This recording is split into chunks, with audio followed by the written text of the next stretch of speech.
Well, welcome to the Friday Bubble, and welcome back my co-presenter, Essi Avellan. She's here to talk about Rosé today, Louis Roederer.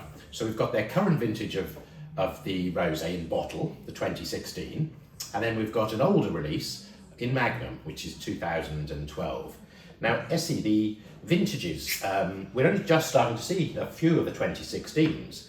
How was that as a vintage? Yeah, I'm actually very happy to start to see more of the 16s coming on the market, because I don't think the reputations in the beginning during the harvest was that good, because the season was super complicated, very cold, problematic spring, and a very hot summer. And I think the sunburn was one of the issues of the year. So eventually quite small yielding harvest, but actually very nice ripeness, and especially what I like about it is the lovely acidity the wines have. So what would be the other vintage that you compare it most like to? Well, I think out of the recent one, to me it has resemblance just, on the palate, not as a season, to the 2014. Both being sort of a little bit more on that classic high acid style, but still with this sort of lush upfront fruitiness. Okay. Today we're tasting in a slightly different glass than usual. This is the Lehmann Chardonnay Synergy. So it gives it a little bit more space. So when I just had a little preview, it really did show off an abundance of fruit. Yeah, I really already love the color here. As Roederer always, the color is quite light, but you can see that evolution in this sort of peachiness, a little bit turning towards onion skin already. Now they make the champagne, the Rosé at Roederer, really differently. Yeah. How do you kind of explain it to people in a kind of nutshell? Yeah, it is rather complicated because it's so different from everyone else's. But I think, yes, we can talk about maceration method, but they like themselves to use more the term infusion. So in essence, the wine nowadays, the Rosé vintage estate consists of vineyards, only two villages. So for the Pinot Noir grapes, it's Cumieres, so clay-based soil, south-facing vineyards, so very ripe terroir. Right. And from there they get this ripe Pinot Noir fruit, which they infuse then for several days in cold soak. And then into this cold soak, then the juice from Avis Chardonnay is added.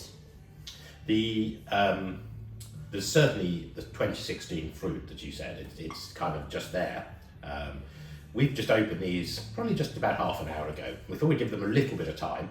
It needs a bit more time, it must be said. Lovely texture. Yeah, I haven't tasted yet, but I'm loving that this has this sort of sun-kissed quality to it, but nothing overripe or super ripe, but definitely lots of peachy, apricot-y fruit, a little bit going towards even tropical. There's some beautiful dark fruits. I'm going to say the dark cherry kind of characteristic in there. And there's a lovely bitterness to it as well, which I'm kind of quite liking.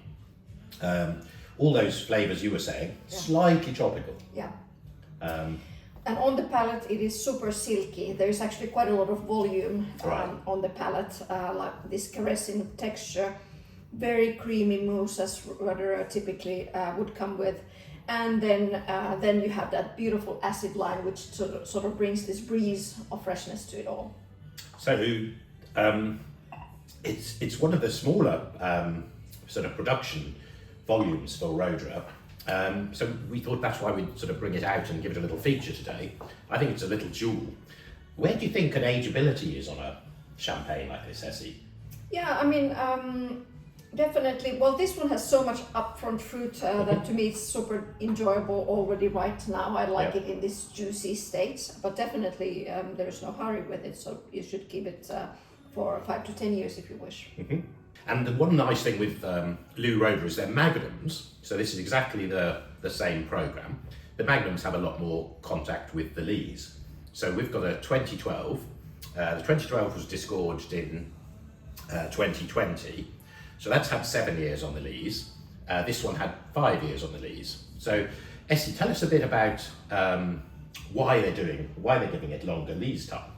Yeah, definitely. I think with this wine, it pays off to age it longer on the lees, especially because of the Magnum format, of course. Well, a vintage like 12, definitely, it has a lot of ageability. But then in Magnum format, they just age so gracefully, but also painfully slow. Very slow.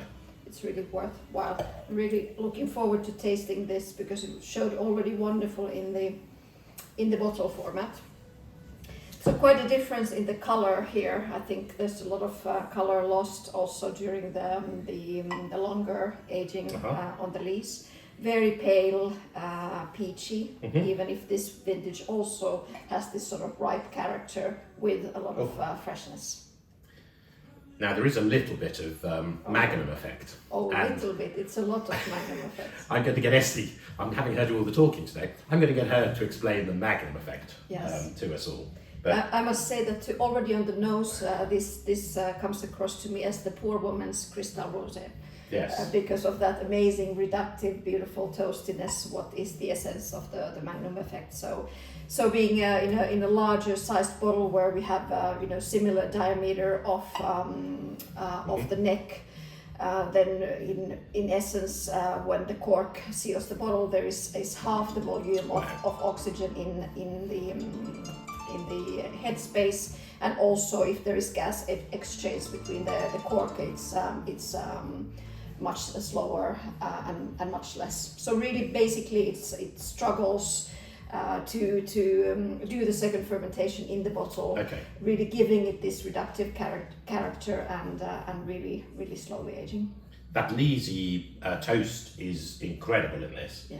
And we've tasted this a few times over the last few years. This is the first time I've seen it show off that more reductive. Yeah. So there's two parts of the question.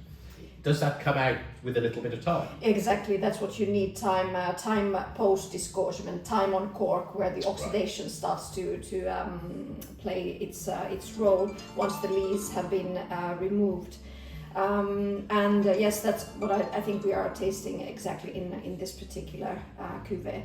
But what finesse on the nose, what crystalline fruit quality. It is really wonderful. So 2012, I know a lot of you will have tasted 2012s. From the minute they were released, it was that one vintage where it was just so exuberant.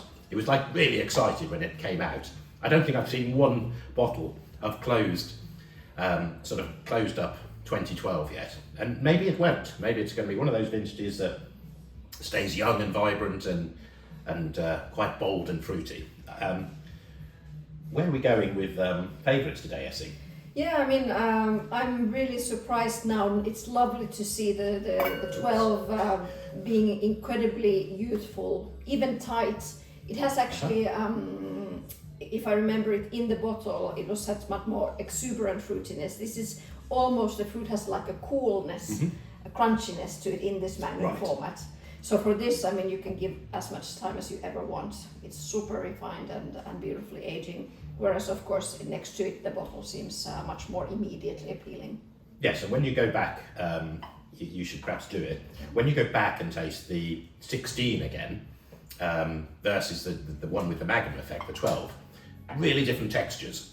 And I think as Essi was explaining, that Magnum effect has really influenced this, and it's definitely brought a silky, gentle velvetiness to the texture, which is quite a bit of it in the 16, but really comes out in the 12. And this one also has, to me, yes, velvetiness, but to me even like a lacy, airy quality to it. There's like this finesse and precision to this one. And I think they're probably slightly lower pressure from memory than, so most champagnes would be bottled to reach 6 atmospheres of pressure. I wonder whether these are perhaps at 5.5 or something. Probably, I don't remember, especially with these particular cuvées. Because they just have a little softness. So if we went out for dinner tonight, Essi, are you taking me or are you taking one of these two? I'm gonna take the Magnum. So I'll stay you can join with the bottle. But... okay, I can drink the bottle. Yeah. Thank you, Essi. I'm going to toast with my 2012. Cheers. Cheers. Thank you. It's good to have you back, and I hope you all get to enjoy a nice glass of rosé at the weekend. Thank you, everybody.